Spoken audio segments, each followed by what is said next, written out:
أعوذ بالله من الشيطان الرجيم. بسم الله الرحمن الرحيم. ورفعنا لك ذكرك.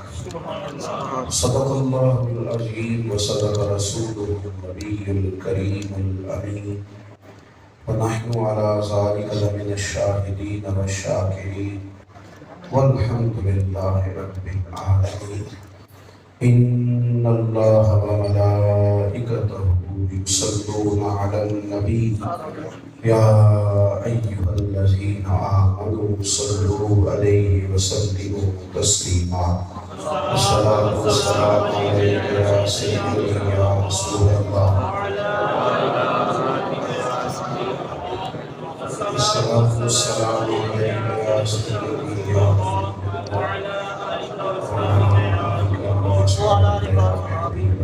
حمد سلام کے بعد اس کو نیچے رہنے دے مجید بھائی، یہ دل کے نام ہمیں پڑتا ہے. اللہ آپ کو خوش کر کے دربار کر دیں تو آپ کی بڑی مہربانی. آپ حضرات میری بات پر توجہ کریں گے. ماشاءاللہ بڑی خوبصورت غزل پاک ہے، علماء کرام کی تشریف آوری ہے. بات کرنا چونکہ آج میرے ذمہ لگایا گیا ہے تو کچھ گزارشات استقبال ربیع الاول شریف کے عنوان سے اس محفل پاک کا اہتمام ہے. جو میلاد شریف ہے، محفلیں ہیں، مختلف اجتماعات ہیں، یہ اصل میں نبی پاک علیہ السلام کے ذکر پاک کے مختلف ذریعے ہیں. سبحان اللہ. میلاد شریف کی محفل ہو، میلاد شریف کی محفل ہو، یہ حضور کے ذکر کی محفل ہو. سبحان اللہ. اور نبی کریم علیہ السلام کا جو ذکر پاک ہے وہ ہماری بہت بڑی ضرورت ہے، کیونکہ جب ہم حضور کا ذکر پاک کریں گے تو ہمارے دل ٹھنڈے رہیں گے، ہمارے مزاج میں نرمی آئے. آپ تشریف رکھیں کہ اللہ جزا دے. آپ کے پیچھے دوست پریشان ہیں، بیٹھ جائیں. اللہ تعالیٰ خوش رکھے. فوٹو کا ابھی تک سوال نہیں بتایا کسی مفتی نے. پوچھا میں نے کافی سارے لوگوں سے، اس کی لائٹ بند کر کافی سارے لوگوں سے پوچھا ہے میں نے کہا بڑی لوگ کھینچنے لگ گئے ہیں اور بڑی پریشان ہو کے بھی کھینچتے ہیں. بعض محسوس ہوتا ہے کہ فوٹو رہ گئی تو شاید سارا کچھ رہ گیا. میں نے کہا شاید تو بتا دے، لیکن ابھی تک کسی نے اس کا کوئی سوال نہیں بتایا. اللہ تعالیٰ سمجھ عطا فرمائے. یہ ضرورت ہی رہنی چاہیے، اس کو نفسیاتی مسئلہ نہیں کرنا چاہیے، ذہن پہ سوال نہ کریں. اللہ تعالیٰ ہمیں روحانی قوت اور روحانی ترقیاں عطا فرمائے. حضور کا ذکر پاک ہماری ضرورت ہے، کیونکہ جب بھی ہم کوئی ذکر کرتے ہیں نا وہ اپنا اثر چھوڑتا ہے. معاشرے میں جن چیزوں کا بھی زیادہ ذکر ہونے لگتا ہے وہ اثر کرتے ہیں. ہم اپنے دائیں بائیں دیکھ لیں، ہماری باتیں، ہماری گفتگو ہمارے بچوں پر، ہمارے گھر والوں پر. آپ کو پتہ ہے کہ پنجاب میں رہنے والے بچوں کو پنجابی سیکھنی نہیں پڑتی. کیوں؟ ان کے ماں باپ پنجابی بولتے ہیں تو ہماری باتیں ہی انہیں سکھا دیتی ہیں. تو جو ہم بولتے ہیں اس کا اثر ہوتا ہے. حضرت ابوالحسن خرقانی رحمۃ اللہ علیہ نا واعظ کہہ رہے تھے تو آپ نے دوران گفتگو اپنی سالکین سے، مریدوں سے، سالکین کے طریقہ سے فرمایا کہ اللہ اللہ کرو تو دل نرم ہو جاتا ہے. اور یہ حدیث پاک بھی ہے. نبی پاک علیہ السلام نے فرمایا دلوں کو زنگ لگ جاتا ہے. تو یا رسول اللہ زنگ دور کیسے ہوتا ہے؟ فرمایا اللہ کا ذکر کرنے سے. آپ نے اپنے تربیت کے لیے آنے والے لوگوں سے کہا کہ اللہ اللہ کرو گے دل نرم ہو جائے گا. وہ علی سینہ سائنسدان تھا، انہوں نے بیچ پہ بیٹھا تھا. وہ کہنے لگا دیکھو مولوی جو مرضی کہہ رہے ہیں، اور اپنی عقل کی گھوڑے دوڑا کے کہنے لگا ذات خدا میں تو تاثیر ہے اللہ کی ذات میں، لیکن بھانگے خدا سے دل نرم ہو رہے. یہ میری عقل میں نہیں آتا. یعنی اس کا کہنے کا مطلب ہے کہ اللہ کی ذات، اور ایک ہے یہاں لفظ اللہ لکھ دیا جائے، نام خدا. وہ کہنے لگا ذات خدا میں تو تاثیر ہے، بات سمجھ میں آتی ہے، پر مولانا فرما رہے ہیں کہ اللہ اللہ کا نام لو. تو دل صاف ہو جائے گا، نرم ہو جائے گا. یہ میری عقل میں نہیں آتا. جب اس نے یہ کہا تو حضرت ابوالحسن خرقانی اس کی طرف دیکھ کے فرمانے لگے تو بھی گدھا ہی ہے. اسے کہا تو بھی گدھا ہی ہے. تو اسے اتنا غصہ آیا، آنکھیں سرخ ہو گئی، ہاتھ کانپنے لگے، چہرے پہ جلال آ گیا، حالت بدل گئی. جب چند سیکنڈ میں، چند منٹس میں اس کی کیفیت اس طرح تبدیل ہوئی تو حضرت ابوالحسن خرقانی مسکرا کے فرمانے لگے قوت سینہ دیکھ لے، گدھے کے نام میں اتنی تاثیر ہے، تیرا رنگ بدل گیا تو بتا اللہ کے نام میں اتنی تاثیر ہے. میں نے کوئی گدھا کھڑا تو نہیں نہ کیا، تیرے سامنے نام ہی لیا ہے نا. تو اگر گدھے کے نام میں اتنی تاثیر ہے بلا مثال و بلا تشبیہ، تو پھر تو بتا کہ اللہ کے نام ہم جو بھی ذکر کرتے ہیں، جو بھی اس کا معاشرے پہ اثر ہوتا ہے. اور نبی پاک علیہ السلام نے ہمیں فرمایا ہے، یہ مشکات میں موجود ہے، حضور فرمانے لگے کہ باتیں سوچ کے گویا کیا کرو. فرمایا کبھی کبھی تم بات کرتے کرتے ایسی بات کہہ جاتے ہو کہ تمہارے ایک جملے پر رب اتنا خوش ہوتا ہے کہ تمہارے لیے جنت کا فیصلہ کر دیتا ہے. اور فرمایا سوچ کر بات کرو. کئی دفعہ تم بات کرتے کرتے ایسا جملہ کہہ جاتے ہو کہ اللہ ناراض ہو جاتا ہے اور تمہاری ایک جملے کی وجہ سے تمہارے لیے دوزخ کا فیصلہ کرتا ہے اور تمہیں پتہ نہیں ہوتا. تو جو بھی ہم ذکر کرتے ہیں، جو بھی ہم تذکرہ کرتے ہیں، اس کا معاشرے میں اثر ہوتا ہے. بلکہ میں نے تو دیکھا ہے کہ مستند خبروں سے نا جو خبریں زبانی چلتی ہیں وہ زیادہ چلتی ہیں. کہیں لکھی نہیں، کہیں دیکھیں نا. یہ ایک مسئلہ ہمارے یہاں چلتا ہے کہ جو عمرہ کر لے اس پہ حج فرض ہو گیا. سنا ہے نا جی آپ نے؟ میں نے بڑا تلاش کیا ہے پر مجھے وہ مفتی ملا نہیں جس نے یہ مسئلہ بیان کیا. ایک اور بھی مسئلہ میں نے کئی دفعہ سنا ہے کہ حاکمہ کتنا رکھنا ہے، کہتے ہیں 32.25 روپے. اب میں نے وہ مفتی بھی بڑا تلاش کیا جس نے یہ 32.25 روپے طے کیے، لیکن مجھے وہ بندہ بھی کہیں میسر نہیں آیا. ایک کہ سورج گرہن ہو جائے، چاند گرہن ہو جائے تو لوگ مسئلہ پوچھتے ہیں کہ حاملہ عورت کو کوئی مسئلہ تو نہیں. اب 20 دفعہ بھی بتائیں تو پھر بھی فون آتے ہیں کہ نہیں اللہ تعالیٰ. اب وہ بندہ نہیں مل رہا جس نے یہ مسئلہ عام کیا ہے، پر عام اتنا زیادہ ہے، عام اتنا زیادہ ہے. تو اس طرح ہماری باتوں کے اثرات ہوتے ہیں. لہذا جب ہماری باتوں کا اثر ہونا ہی ہے تو بہتر نہیں باقی باتیں کریں نہ، جب بھی کریں ذکر مصطفیٰ ہی کریں. سبحان اللہ. رسول اللہ میرے دلامنا کے لال کی باتیں کیوں نہ حضور ہی کا تذکرہ کیا جائے، نبی پاک کی ہی بات کی جائے، حضور کی حدیث کا ہی ذکر چھیڑا جائے، نبی پاک کے ترانے پڑھے جائیں.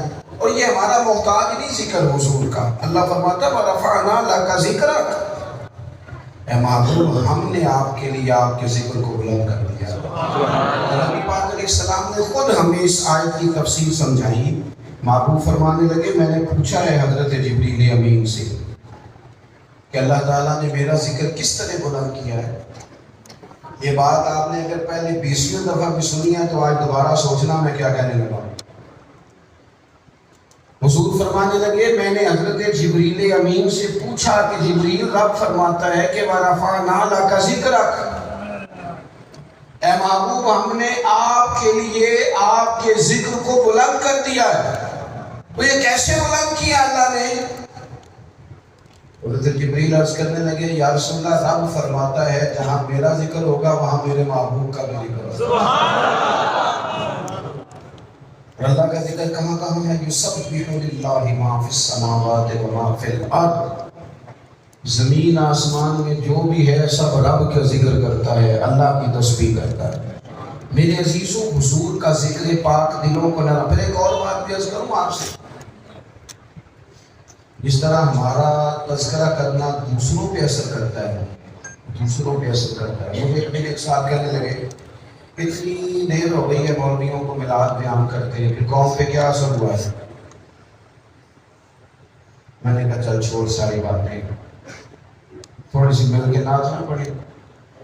ٹھیک ہے میں نے کہا پڑھو نا بعد اللہ کو لاب ہے کمال کمال کشفت تجاب ہے جمال سنت جمیل ہو صالح صلو علیہ والہ میں نے اسے کہا مانا بتاؤ اللہ میں نے کہا نہیں آتا میں نے کہا شیخ کو آتے ہیں یہ مولویوں کے میلاد کا فائدہ ہے سبحان تمہیں حضور کے ترانے یاد کرا دیے مولا یا صلی وسلم آگے بھی پڑھی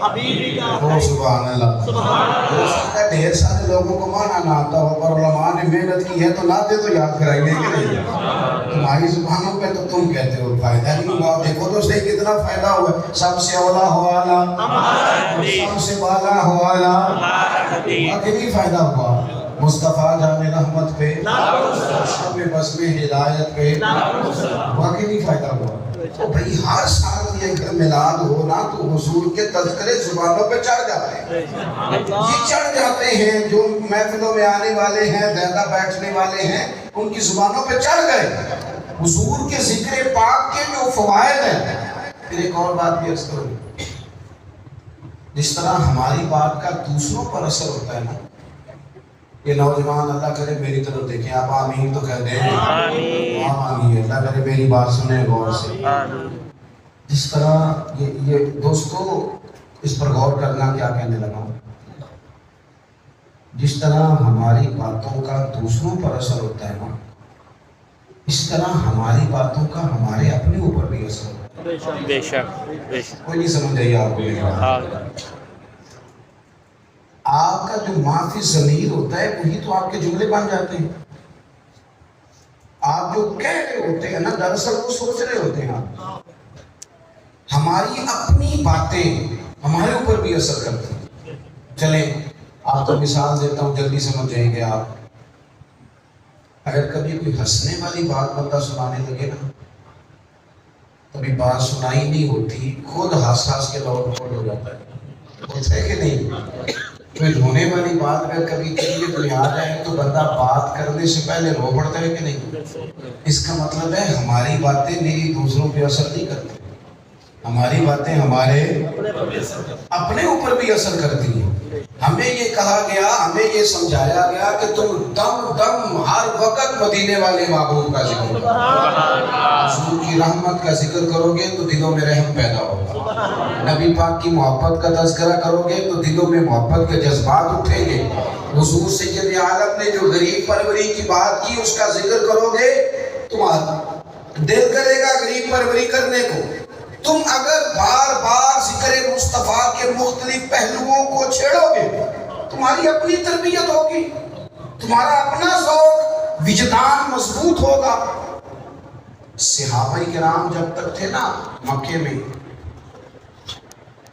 ان کے پاس زیادہ وسائل نہیں تھے اکٹھے بیٹھ کے حضور کا ذکر کریں زیادہ وسائل نہیں تھے چھوٹی چھوٹی بات ہوتی لیکن وہ خود ہی اتنا ذکر کرتے تھے حضور کا دیکھو میں ادب سے ہی عرض کروں گا کیونکہ میں چھوٹا آدمی ہوں بڑے لوگوں کو میں سمجھا نہیں سکتا ہماری جو محافل ہے نا میلاد شریف کی یہ ہمیں کبھی بھی دکانداروں کے سپرد نہیں کرنی چاہیے یعنی جو آدمی نے دکان ڈالی ہے 30,000 کی تلاوت دیتا ہے 40 کی نعت دیتا ہے 50,000 کی تقریر دیتا ہے 25,000 کا نقیب محفل دکاندار کا تو گاہک سے دکان اور گاہک کا رشتہ ہوتا ہے اس کو تو بہت ساری ایسی اس کو آپ کے گھر سے غرض نہیں ہوتی کیونکہ وہ دکاندار ہے اس نے سودا بیچنا ہے تعریف کرنی ہے وہ اس کو اس بات سے غرض نہیں کہ آپ پیسے کہاں سے لا رہے ہیں کیا ہو رہا لیکن اگر آپ کسی خیر خواہ آدمی کے پاس جاتے ہیں تو وہ آپ کو صحیح مشورہ دیتا ہے ہم نے یہ کیا ہے کہ ہم نے محافل کو مجالس کو الا ماشاءاللہ بڑے بڑے اچھے نعت خوان بھی ہیں محبس واعظین بھی ہیں عمدہ بات کرنے والے بھی ہیں لیکن میں دیکھتا ہوں کہ غیر سنجیدگی سٹیج پہ غیر سنجیدگی یہ میں نے دوستوں سے کہا جب یہ پہلی دفعہ ہے کہ میں پھر مغرب کے بعد کرتا ہوں تو ایک سال مجھے کہنے لگے مغرب کے بعد میں دہلی ہوں گے کہ ماشاءاللہ تو کون آیا ہے ہاں میں کہ نہیں آ گیا میں اپنے دوستوں سے کہا کرتا ہوں کہ ایسا ٹائم نہ جانا ہے کوئی ٹائم نہ لاوے پاوے نہ کئی دفعہ مجھے لوگ کہہ دیتے ہیں یہاں آزان ہو رہی تھی تو میں الحمدللہ آ گیا جب یہ لوگ کئی دفعہ کہتے ہیں تسی آ بھی گئے ہو تو میں کہنا سامنے کسی پہلا سمجھ لو، کیونکہ ہمارا مزاج بن گیا ہے کہ وہ 6 بجے کا بتا کے تو 9 بجے پہنچنا، اس سے دقت پیدا ہوتی ہے، دشواری۔ جو اپنے وقت کی قدر نہیں کرتی وہ کیسے آگے بڑھے گی؟ چیزوں پر غور کریں۔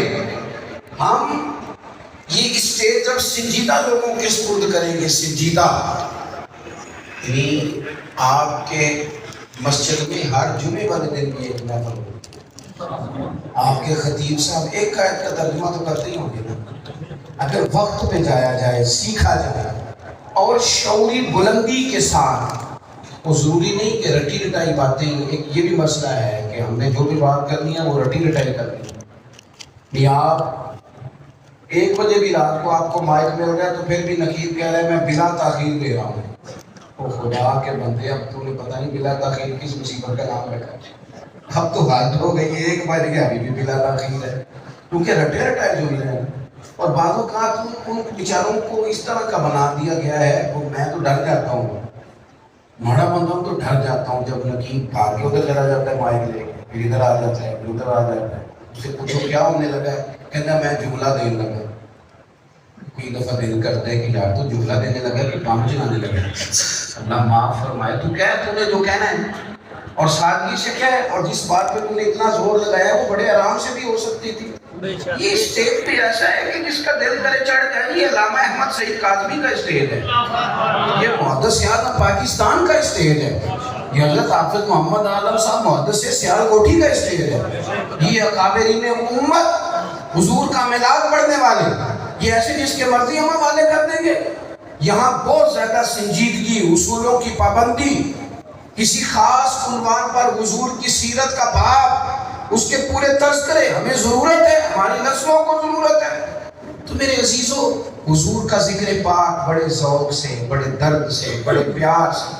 صحابہ کے پاس یہ والی آسودگی نہیں تھی کہ وہ باقاعدہ بیٹھ کر مکے کے ایام میں وہ باقاعدہ بیٹھ کر کسی سے حضور کی محبت کی بات سنیں، لیکن وہ خود اتنے ذوق سے بات کرتے تھے۔ میں آپ سے عرض کروں، اصل میں نا آپ کی زیادہ توجہ موبائلوں پہ ہے، اور میں جب تک پوری توجہ نہ ہو میرے لیے مشکل ہو جاتا ہے۔ پیارے عزیز میری بات سنیں آپ لوگ، اللہ تعالیٰ آپ کو جزائے خیر دے۔ جب تک آپ پورے ذوق سے کسی بات کو نہیں نہ کرتے، مجھے بڑا شکوہ رہتا ہے اکثر سیاستدانوں سے، وہ جب سیاسی تقریر کرتے ہیں تو انہیں صحیح آتی ہے، بالکل اپنے لیڈر کا نام صحیح لینا ہوتا ہے، قائد جمہوریت تو فلانا تو فلانا تو اللہ جانے کیا کیا، لیکن انہیں کہا جائے نا حضور کی بات کرو تو ان کے لفظ معاذ ٹوٹنے لگ جائے، انہیں ہلکا بھاپ یاد نہیں آتی۔ کیوں کہ وہ جو خاص ذوق ہے نا وہ انہوں نے پیدا نہیں کیا، انہیں کرنا چاہیے۔ وہ مسلمان ہیں، کوئی تنقید نہیں کر رہا، لیکن کرنا چاہیے۔ اب دیکھیں نا یہ جو ایک فضول سا بل لے آئے ہیں یہ پاس کر کے، کیا سنجیدہ قومیں بھی اس طرح کے کام کرتی ہیں؟ مجھے تو کبھی کوئی محسوس ہوتا ہے کہ ہمارے سیاستدان نا اپنی مذمت کا کوئی موقع جانے نہیں دیتے، آپ سے چاہتے ہیں کہ ہماری مذمت ہوتی۔ خدا کے بندو، تم اللہ تعالیٰ کی پیدا کردہ فطرت کو چھیڑو گے، خدائی قانون کو چیلنج کرو گے، تم سے پہلے بڑے آئے پر مٹ گئے، اللہ کے عذاب سے ڈرو۔ کس طرح کے قوانین تم لے کر کے آ؟ بہرحال عام کام بس سے مطلب ذوق سے ہو، صحابہ کرام نا ذوق سے حضور کی بات کرتے ہیں، ان کا لہجہ، ان کا انداز، جس طرح بندہ پوری محبت سے نہیں بات کرتا۔ چلے آپ کو سمجھاتا ہوں، شاید آپ سمجھ جائیں۔ سبھی بندہ روز تذکرے سنتا ہے، سبھی کے، لیکن کبھی اپنی بیٹی کا ذکر چھیڑ جائے تو رو نہیں پڑتا۔ سبھی کی بات کرتا ہے، پر کبھی اپنی ماں کا ذکر کرتے نا، ماں دنیا سے رخصت ہو گئی، کبھی وہ ذکر کرتا ہے تو تاریخی ہو جاتا ہے۔ کیوں تاریخ ہو گئی؟ کیوں دقت آ گئی؟ کیوں رو پڑا؟ اس کا نا وہ جو خاص محبت کا رشتہ ماں سے، وہ کسی اور سے نہیں ہے۔ صحابہ جب حضور کا ذکر خیر کرتے تھے نا تو اس طرح نہیں تھا کہ کوئی رٹی رٹائی بات ہے یا ان کی جھوٹی ہے، انہوں نے 1 گھنٹہ بات کرنی ہے یا کوئی اس طرح نہیں تھا، ان پر نا کیفیت تھی۔ علامہ اسماعیل حقیق رحمۃ اللہ نے لکھا ہے کہ حضرت ابوبکر صدیق رضی اللہ تعالیٰ عنہ نے کلمہ پڑھا، حضرت صدیق اکبر رضی اللہ تعالیٰ عنہ عرب شریف کے مکہ مکرمہ کے ایک بڑے تاجر تھے. جب انہوں نے کلمہ پڑھا نا تو ایک بات پھیل گئی، کیونکہ آپ کو پتہ ہے ہمارے ہاں تو ہر کام میں جمہوری ہے. لوگ پہلے دیکھتے ہیں اگر زیادہ دنیا چلی تو میں بھی چل پڑوں گا. وہ تیری آنکھوں یہاں سنگ ملامت کی چبھن، کون پہنچا ہے میرے درد کی گہرائی تک. دور شہرت میں تو یاروں نے کیا یاد بہت، پر ساتھ آیا نہ کوئی کوچہ رسوائی تک. اور میاں صاحب اس کا ترجمہ کرتے ہیں، کہتے ہیں ساری عمر یہ آٹا گھٹ ہے، لکھاں کیتے نہیں پیڑے، آج جو وقت آیا ہی محمد بخشا تے کوئی نہیں ہو بیٹھا نہیں گئے. مشکل ہوتا ہے نا. لوگ پہلے دیکھتے ہیں کہ سارے لوگ چلیں گے تو ہم بھی چل پڑیں گے. حضرت صدیق اکبر خلیفہ اول بلا فصل عبد البشر بعد الانبیاء بالتحقیق، انہوں نے لوگوں کو بتایا کہ ضمیر اگر جاگ جائے تو پھر نیکیاں ضروری نہیں ہوتی کہ سارے کریں گے تو ہم کریں گے. کوئی مانے نہ مانے، جب تیرا ضمیر مان جائے پھر کھل کے مدینے والے کی بات کیا کر. پھر یہ کیا بات ہوئی کہ دیکھنا سارے چلیں گے تو میں بھی چلوں گا، اس کا کیا مطلب ہے؟ کیا نیکیاں جمہوری ہوتی ہیں؟ حضرت صدیق اکبر نے یہ نہیں دیکھا کہ میرا نقصان ہو جائے گا، تعلق ٹوٹ جائیں گے. حالات دیکھ کے تو کچھ اور لوگ چلتے ہیں، اور کچھ ایسے ہوتے ہیں جو حالات کا رخ بدل کے رکھ دیتے ہیں. حضرت ابوبکر صدیق رضی اللہ تعالیٰ عنہ مسلمان ہو گئے. تاجروں کے اندر، ان کے دوستوں کے اندر خبر پھیل گئی. تمہیں پتہ ہے ابوبکر بھی کلمہ پڑھ گئے، اور تمہیں پتہ ہے جناب صدیق مسلمان ہو گئے.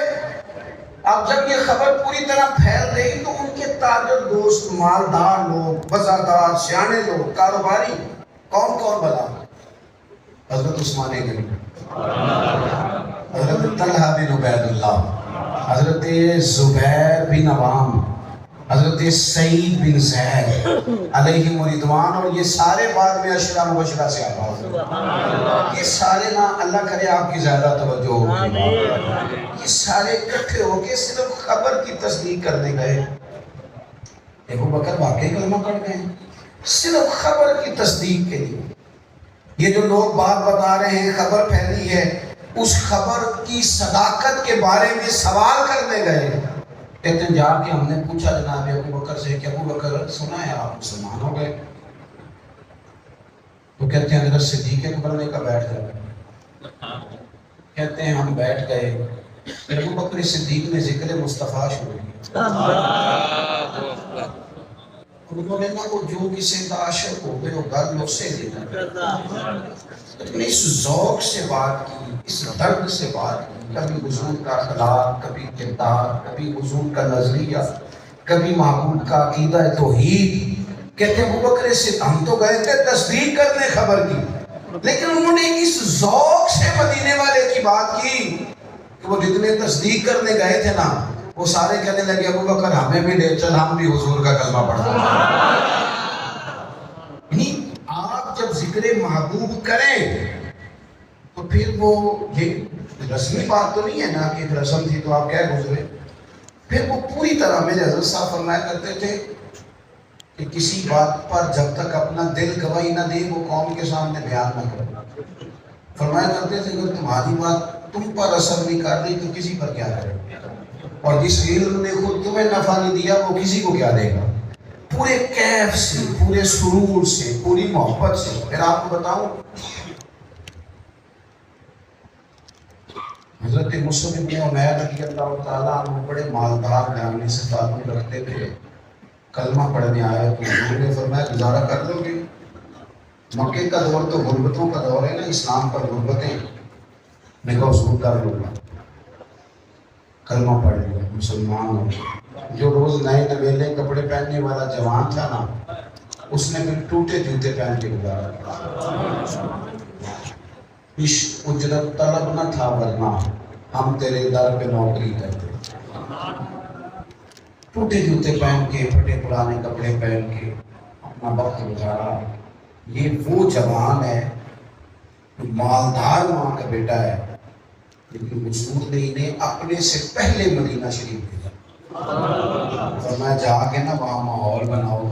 آپ حیران ہوں گے کہ حضرت سعد بن زید جیسے لوگ، حضرت اسد بن زرارہ جیسے لوگ جو کہتے ہیں کہ ہم سردار تھے اور بڑے پکے تھے اپنے اپنے قبیلوں کے، اور حضرت مصعب ابن عمیر نے اس درد سے حضور کا ذکر کیا، اس شان سے نبی پاک کے تذکرے بیان کیے کہ حضور کے آنے سے پہلے کئی لوگوں کو مسلمان کر دیا، پورا ماحول بنا دیا، پورا ماحول۔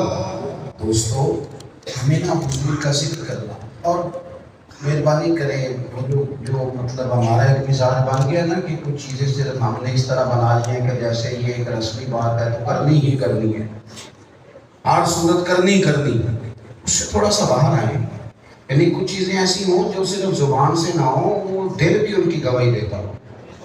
میں نے بڑے بڑے لوگوں کو دیکھا اپنے مختصر سے تجربے میں، بڑے لوگ میں نے دیکھے، بڑے بہترین شعراء سے میری ملاقات ہوئی، ادیبوں کو پڑھنے کا موقع ملا۔ ایک شاعر سے میں نے ایک دفعہ کہا کہ کسی شعر نے کبھی پریشان بھی کیا ہے تو کیا فن کے آدمی ہے؟ تو فن کا آدمی اگر کسی کو کہنے لگے یار مولانا احمد رضا فاضل بریلوی کا ایک شعر ہے، مجھے کسی نے دیوان دیا تھا ان کا ادائے بخشش پڑھنے کے لیے، پر وہ ایک شعر پڑھ گئی تو میں تو پریشان ہو گیا ہوں کہ اس طرح بھی لکھا جا سکتا ہے، اور آدمی بالکل دنیا دار سا ہے، کسی مذہبی تعارف سے تعلق نہیں۔ میں نے کہا چلے سنائے، کہنے لگے پہلا فکرہ ہی اگر کوئی فن کا آدمی ہو نا، بڑی اس کی عمدہ زبان ہو، بڑی اردو میں جملوں میں بڑا روزمرہ رکھتا ہو، لیکن پھر بھی کمال کہہ گئے نا وہ بات کرتے کرتے، کیا کہتے ہیں؟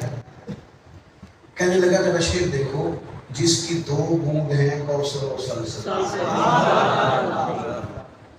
کچھ لوگ ہوتے ہیں جو ناراض ہو یہ کر کے شاعر نہیں ہوتے، نعت سمجھ کے تو پڑھتے ہیں لیکن اس کی گہرائی تک نہیں اترتے۔ جس کی دو بوند ہیں، اب میں نہ کوثر کا ترجمہ کر رہا ہوں نہ سلسبیل کا کر رہا ہوں، بس اتنا بتا رہا ہوں کہ حضور کی دو بوند ہوں تو کوثر اور سلسبیل بن گئے، اور کوثر اور سلسبیل وہ ہے جس سے پوری دنیا رجائی جا سکتی ہے۔ لیکن یہ جملہ کہہ کے اعلیٰ حضرت نے جو اگلا جملہ کہا ہے وہ بات کو اور کھولتا ہے، وہ پہلے مصرے کو اور اٹھاتا ہے۔ یہ ہے جب لوگ ذوق سے حضور کا تذکرہ کریں، کہنے لگے جس کی دو بوند ہیں کوثر و سلسبیل، دو بوند سے کوثر اور سلسبیل بن جاتے ہیں، جس کی دو بوند ہیں کوثر و سلسبیل ہے وہ رحمت کا دریا ہمارا نبی۔ اتنا وہ تو دو بوندوں سے بن جاتا ہے، باقی تو دریا تو سارا کرم پیچھے۔ میری آواز آ رہی ہے نا؟ جی آ رہی ہے۔ تشریف چونکہ مکمل ہو گئی ہے، بات کری کہ آپ ہلے جلے نہیں تشریف رکھیں، لائٹ تو پاکستان کا قومی مسئلہ ہے، یہ تو ہر جگہ ایسے آپ تھوڑی توجہ کریں تاکہ آپ سے بات ہو سکے۔ بس میں مضمون مکمل کر چکا۔ تو جو لوگ کیف کے ساتھ ذکر کرتے ہیں نا نبی پاک کا، سرور کے ساتھ، لذت کے ساتھ، دیکھو ان لوگوں کو نا وہ کیفیات طاری ہو جاتی ہے۔ ہمیں نا اپنے گھر میں بیٹھ کے، میں نے عرض کیا کہ دعویٰ تو نہیں لیکن کافی سارے لوگوں سے استفادہ کا موقع ملا، لوگوں کو دیکھا، غور کی، بڑے بڑے اچھے لوگ زندگی میں ملے۔ آپ کا ذہن مثبت ہوتا ہے تو بڑے اچھے لوگوں سے اللہ ملاقات کرے، لیکن اگر کوئی تنقید کی آنکھ لگا کے جائے اور کہے کہ میں پہلے 100% نمبر دوں گا پھر سلام دعا کروں گا، پھر ذرا مشکل ہو جاتا ہے۔ بعض لوگوں نے ترمامیٹر بھی زیادہ تگڑا رکھا ہوتا ہے، لہٰذا اچھا بندہ ملتا ہی نہیں چاہیے، ان کا بہار ہی بڑا اور کا اور ہو جاتا ہے۔ آپ توجہ کریں گے میری بات پر، بڑے لوگوں کو دیکھا۔ ایک دن میں نے جمعے میں تقریر کی فضائل مدینہ پر، ایک سادہ سا نوجوان غریب سا، ہماری مسجد میں بیسمنٹ ہے، مجھے کہنے لگا پیر صاحب 5 منٹ ملیں گے، میں نے علیحدگی میں بات کروں۔ میں اس کو نیچے لے گیا، جملہ تراشنا نہیں آتا، فکرہ بنانا نہیں آتا، ان پڑھ سادہ بندہ، چارہ کاٹنے والا۔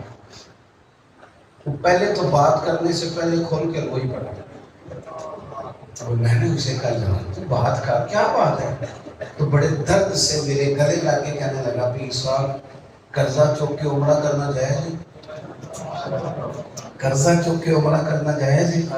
اور میں نے کہا یار تو مسئلے کو چھوڑ، پر تیرا درد بتاتا ہے کہ تیرا بلاوا آیا ہوا، یہ تیری کیفیت بتاتی ہے کہ تیرے آنسو میں کو چلا گیا، اللہ نے اسباب پیدا کر دیے کہ عمرے سے ہو آیا، لیکن بڑی بڑی باتیں بعض کا اثر نہیں کرتی، وہ بات اثر کر گئی۔ آپ کی جو کیفیات ہیں نا حضور کے تذکروں کے ساتھ، کیفیات، ہم نا یہ سارے لوگ کہتے ہیں نا میلاد شریف کا جو لنگر ہوتا ہے وہ شاپر جو چاولوں میں بانٹے جاتے ہیں، شاپروں میں چاول بٹتے ہیں نا جی، کیا کہتے ہیں اسے؟ لنگر شریف، یہ ہے نا جی لنگر شریف۔ تو وہ لنگر شریف جو شاپر میں آپ عوام کو دیتے ہیں وہ لنگر تبرک والا ہے، تو اگر عوام کے گلے سے اترتا ہے تو پیر صاحب کے گلے سے کیوں نہیں اترتا ہے؟ ان کی لازم روٹی بھی پکتی ہے۔ وہ خطیب وہ لنگر شریف ہے نا، یہ آپ نے کہا ہے نا ابھی سب اس کی تائید کرتے ہیں نا جی، تو وہ اتنا متبرک لنگر جو ہے وہ نہ کھا کیوں نہیں کھا سکتا جی؟ مہربانی کریں محفل کو اس کو اصل رنگ دیں۔ دیکھو بیٹے کے ولیمے کے جب کھانا پکاتے ہو تو اسی طرح ہی پکاتے ہو کہ نائی سے کہہ دیا چار دے کے پک دے، اسی طرح پکاتے ہو؟ پہلے تو چاول ڈھونڈ کے لاتے ہو، پھر چیزیں اکٹھی کرتے ہو، پھر کہتے ہو کہ یار بندہ وہ تلاش کرنا ہے جو صحیح پکائے۔ تو جو لنگر بیٹے کے ولیمے سے منسوب ہے، جب اس پر اتنی محنت ہے تو جو حضور کے میلاد سے منسوب ہے۔ آپ نے کبھی، میں کہتا ہوں کہ بڑے غریب گھر ایسے ہیں جہاں جب گوشت آتا ہے تو بچے بوٹیوں سے لڑتے ہیں۔ کیوں نہیں ہم میلاد والے دن جب لنگر پکاتے تو بٹھاتے غریب؟ پہلے تو اسٹیج پہ ہی قبضہ ان لوگوں کا ہوتا ہے جنہوں نے پیسے دیے ہوتے ہیں محفل میں زیادہ، یہ اس سے بڑی خطرناک بات ہے۔ کیوں نہیں اس آدمی کو بٹھایا جاتا جو سارا سال فجر کے وقت مسجد کا دروازہ کھولتا ہے، جھاڑو دیتا ہے؟ ان لوگوں کا حق نہیں ہے کہ وہ آ کے اسٹیج پہ بیٹھے؟ پھر زیادہ بوٹیاں ڈال کے اگر چاول پکائے جائیں اور اچھے طرح پلیٹوں میں پراتوں میں رکھ کے بانٹے جائیں، ہو سکتا ہے ماڑا بندہ سارے بچے لے کے آ جائے اور پتر پوچھے کہ بچیا کی بڑی گل ہے بوٹیاں بھی مل گیا، تو ہو سکتا ہے والد روئی پڑے، پتر تو راج راج کے کار میرے حضور کا میلاد۔ لیکن شرط یہ ہے کہ ہم اس کو کیفیت بنائیں۔ اس کو بھی اگر ہم یہ بنا دیں گے نا کہ یہ بھی ایک بس ٹھیک ہے یہ فلانے کا خرچہ اتنا نکل گیا، فلانے کا خرچہ اتنا نکل گیا، تو ذوق کہاں؟ اس کو نا اصل میں لائیں، اصل میں۔ میں گزر رہا تھا ایک دفعہ تو مجھے ایک صاحب نے کہا وہ میلاد والے جا رہے ہیں۔ بار بات کا غصہ نہیں کرنا چاہیے، مزہ بھی لینا چاہیے۔ میں کھڑا ہو گیا، میں کہ یار ایک باری پھر آکی میلادی میلاد والے، میں کہ پھر آ کے کاری مزہ ہی بڑھایا۔ دیکھنا تم نے تنقید ہم پہ کیا کیا کہ ہم حضور کا ذکر کرتے ہیں، او جے کر یار دے نام دا ملے مینا، اونو چوری پا لئیے پنجے سوٹیے نا، جے کر یار دے نام دی ملے سولی پھر چوٹا چوٹ لئیے پیشانٹیے نا۔ تمہیں کیا دیا؟ تو خاص ذوق ہو، خاص درد ہو۔ میلاد شریف منانا ہے تو اس میں یعنی جلوس میں بھی بندہ وضو سے جائے، اس میں ہر مقام پر اس کی کیفیت بتائے کہ اس کی روحانی جو بالیغی ہے وہ جڑی ہوئی ہے اس کام کے ساتھ۔ اب ہمیں نکلنا چاہیے بس خالی رسومات سے، خالی باتوں سے باہر آنا چاہیے۔ اور آخری بات آپ کی خدمت میں یہ عرض کرنی ہے کہ ہم ہیں نا نبی پاک کے غلام، جلدی ہاں کرو یار، اس بات میں ہاں ہم ہی ہے نا حضور کے غلام، پھر سنت بھی ہم نے ہی ادا کرنی۔ پھر ہم کسی غیر سے تو نہیں نا جا کے کہہ سکتے کہ تم ہمارے نبی کی سنت ادا کرو، غیر سے کہیں جا کے؟ مسلمان تو کہہ رہے ہیں کہ وہ میں نیک ہو کے رکھنی ہے، یہ تو بننا ہے، یہ تو جان چھڑانے والی بات ہے۔ اللہ نے داڑھی صرف مرد کو دی ہے، عورت کو دی نہیں، اس لیے کہ رب مرد کے چہرے پر پسند فرماتا ہے داڑھی، اور رکھیں بھی اللہ رسول کی مرضی کی مٹھی، اپنی مرضی کی نہ رکھیں۔ اگر کوئی بندہ پوچھے جناب ماشاءاللہ داڑھی رکھ لیا تو اسے کو یہ میلاد والی ہے، میں نے ربیع الاول شریف میں رکھی، یہ بھی ایک خاص طریقہ ہے میلاد منانے، یہ بھی ایک خاص طریقہ ہے۔ وہ بندہ کہ ماشاءاللہ آپ نے نماز شروع کر لی، میں نے سوچا تھا اس سال ربیع الاول سے پہلے نماز شروع کر دیں تاکہ حضور کے میلاد کا مہینہ آئے تو میں 5 وقت پابندی سے نماز پڑھ دوں۔ اپنی بیٹیوں کو گھروں میں تلقین کریں اس ساتھ کہ پتر حضور کا میلاد آ گیا ہے، میرے محبوب کی ازواج پاک بھی اور 4 شہزادیاں بھی پردہ کرتے ہیں۔ پتر پردہ کر اس لیے کہ اب ہم نے دیکھو نا جس انقلاب کے لیے حضور آئے تھے، ہم نے اس انقلاب پر عمل کرنا۔ ان تعلیمات کو اپنانا ہے. یہ چند چیزیں اپنے گھروں میں خاص کر اس کا ابلاغ کرے. اور بالکل آخری بات یہ ہے کہ ظاہری حلیہ بھی حضور کی سنت ہے، لیکن صرف ظاہری حلیہ دین ہے. نبی پاک کی جو سنت سب سے پہلے دنیا میں مشہور ہوئی تھی وہ صادق اور امین ہونا.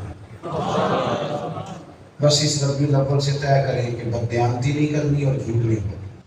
انشاءاللہ حضور کا جو تعارف دنیا میں سب سے پہلے آیا تھا وہ سچ. ہمارے استاد صاحب نا عید کی نماز کا اعلان کر رہے تھے، عید سے پہلے جو جمعہ آیا تو کہنے لگے 9 بجے سارے آ جانا، مناسب وقت پہ جماعت کھڑی کرا دوں گا. میں نے کہا حضور یہ کس طرح کا اعلان ہے؟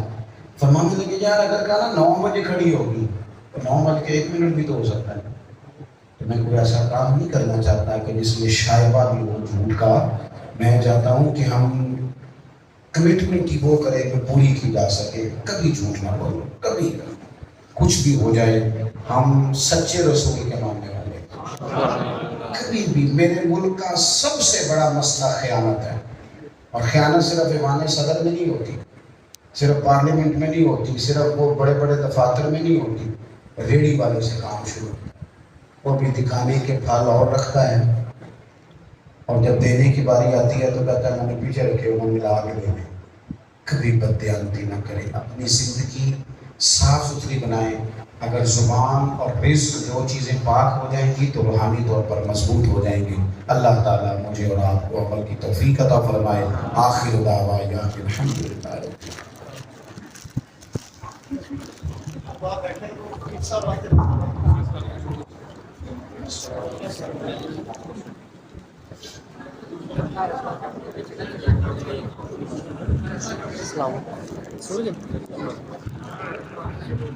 تمام حضرات جو وہ تشریف رکھیں کیونکہ مہربانی کرنی ہے. انتہائی مجبوری کا اگر کوئی عالم ہے تو یقیناً آپ بیٹھ کے تشریف رکھیں کیونکہ طریقہ جو بیٹھتے جائیں مہربانی کر کے.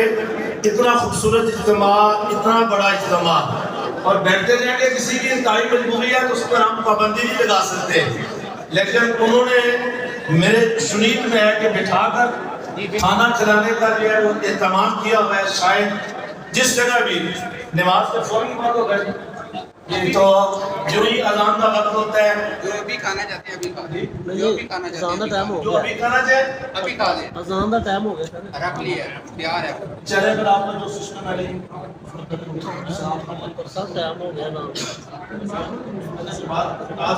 اذان کا ٹائم ہو گیا. ایک اعلان سن لیں بڑے غور کے ساتھ کہ اس